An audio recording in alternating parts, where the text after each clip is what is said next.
I felt insulted. I felt defeated.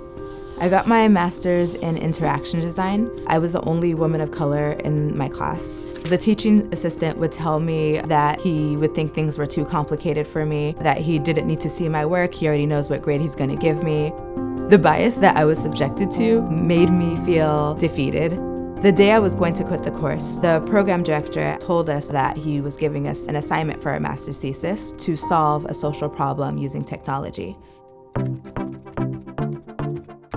In that moment, I decided I wanted to take this experience and apply my skills to reverse racism and sexism in the workplace.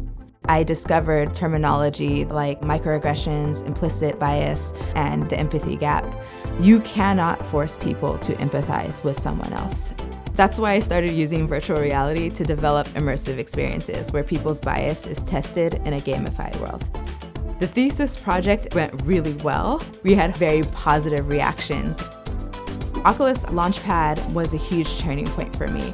I met my collaborator, Jessica Outlaw. She was really interested in eliminating bias in the classroom. Our project is called Teacher's Lens. Teachers are tested on their unconscious biases by being placed in a virtual classroom and asked to make certain decisions. The Oculus VR headset that I use has an ARM processor. It's the same foundational IP that powers our phones, our traffic systems, and pretty much all the tech I use for coding.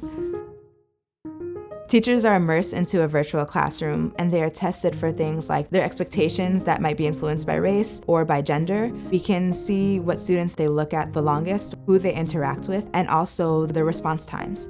Teachers really want to provide their students with quality of care, especially those who may need it most.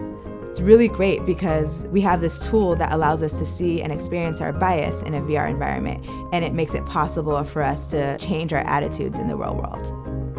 My name is Clorama Dorvilias, and my innovation is made possible by ARM.